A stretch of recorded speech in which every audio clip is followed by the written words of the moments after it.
Hello guys, welcome to city coach another video. आज हम बात करेंगे बेरोजगारी की। हमारा मकसद किसी को ठेस पहुंचाने का नहीं है। वर्तमान समय में भारत में अनेक समस्याएं फैली हुई हैं, जिनमें प्रमुख रूप से निम्न है: बेरोजगारी, जनसंख्या वृद्धि, बाल श्रम, निर्धनता, भ्रष्टाचार आदि। जिनमें से वर्तमान में भारत में प्रमुख समस्या बेरोजगारी है। इसके कारण लोगों को रोजगार नहीं मिल पाता है, जिससे समाज में उन्हें सम्मान नहीं मिलता तथा लोगों की आर्थिक स्थिति बिगड़ रही है, जिससे परेशान होकर लोग आत्महत्या, हिंसा, तनाव का शिकार हो जाते हैं। बेरोजगारी का अर्थ भारत में सभी बाधाओं में से प्रमुख बाधा है। इसका सामान्य अर्थ रोजगार के अभाव के कारण लोगों की इच्छा व योग्यता होने के बावजूद उन्हें रोजगार नहीं मिल पाता है, उसे बेरोजगारी कहा जाता है। हम कितने ही प्यारे क्यों ना हो, हमारी बेरोजगारी चुभती है। वो सदैव अपने भविष्य को लेकर चिंतित रहते हैं। उनको घरवालों की ताने सुनने पड़ते हैं। नातेदार, रिश्तेदार जानबूझकर सबसे पहले क्या कर रहे हो जरूर पूछते हैं।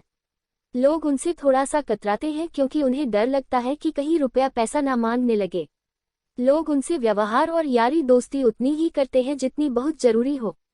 रोजगार न होने के कारण रुपये पैसे की कमी और तंगहाली चलती रहती है। कोई रोजगार देने की बात करता भी है तो वह उनकी क्षमता से बहुत कम वेतन उनको देने की बात करता है।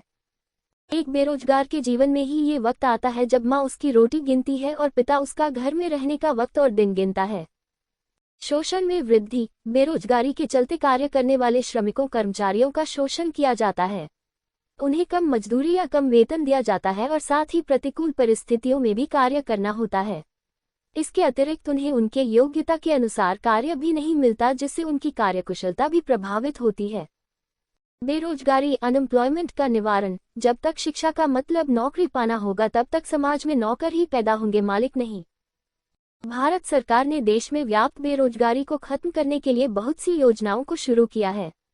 यही नहीं, ये योजनाएं केंद्र से लेकर राज्य स्तर तक शुरू की गई हैं।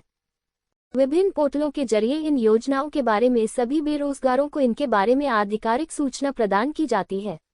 इसलिए आवश्यक है कि इस संबंध में जनता को सूचित किया जाए। इसके अतिरिक्त देश में बहुत सी समस्या हैं जिनके चलते बेरोजगारी के स्तर में बढ़ोतरी हो रही है, जैसे कि बढ़ती जनसंख्या।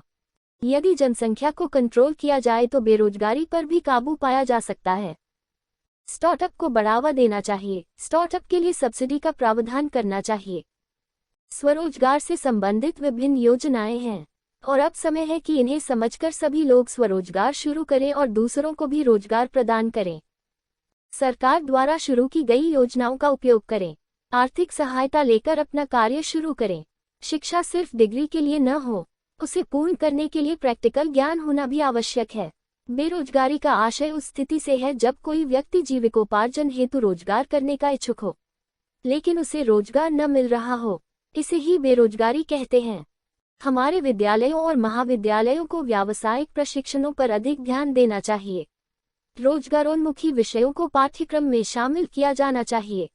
कुटीर एवं लघु उद्योगों को प्रोत्साहित किया जाना चाहिए।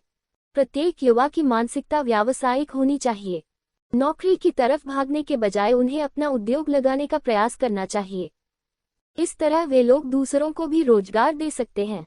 बेरोजगारी को कम करने के लिए सरकारी पहल। नंबर 1, स्वयं रोजगार के लिए प्रशिक्षण। 1979 में शुरू किए गए इस कार्यक्रम का नाम national scheme of training of rural youth for self employment TRYSEM था। इसका उद्देश्य ग्रामीण क्षेत्रों में युवाओं के बीच बेरोजगारी को कम करना है। Number 2, integrated rural development programme IRDP। वर्ष 1978-79 में ग्रामीण क्षेत्रों में पूर्ण रोजगार के अवसर सुनिश्चित करने के लिए भारत सरकार ने इंटीग्रेटेड रूरल डेवलपमेंट प्रोग्राम शुरू किया। इस कार्यक्रम पर 312 करोड़ रुपए खर्च किए गए थे और 182 लाख परिवारों को इससे लाभ हुआ था। नंबर 3, विदेशी देशों में रोजगार। सरकार विदेशी कंपनियों में रोजगार पाने में लोगों की मदद करती है। अन्य देशों में लोगों के लिए काम पर रखने के लिए विशेष एजेंसियां की गई हैं। नंबर 4, लघु और कुटीर उद्योग। बेरोजगारी के मुद्दे को कम करने के प्रयास में सरकार ने छोटे और कुटीर उद्योग भी विकसित किए हैं।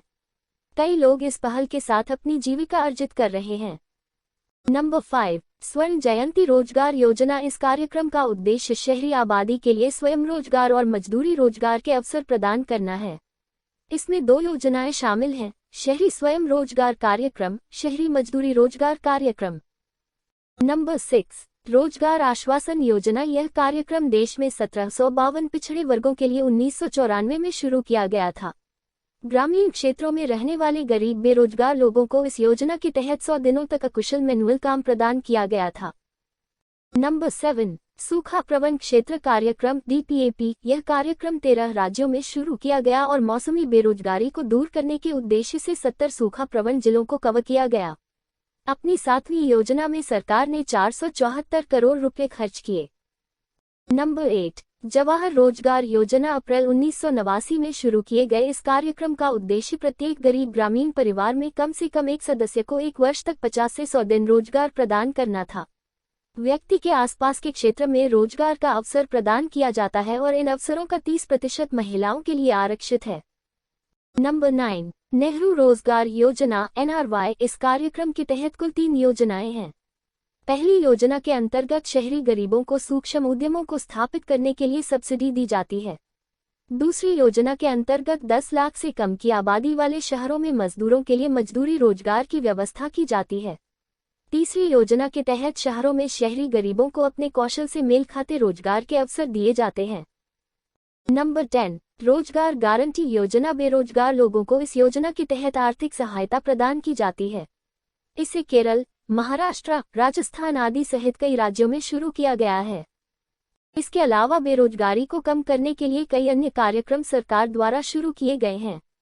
क्या आप सरकार के द्वारा बेरोजगारी कम करने के प्रयासों से संतुष्ट हैं? कमेंट करके बताइए। चैनल को सब्सक्राइब करें।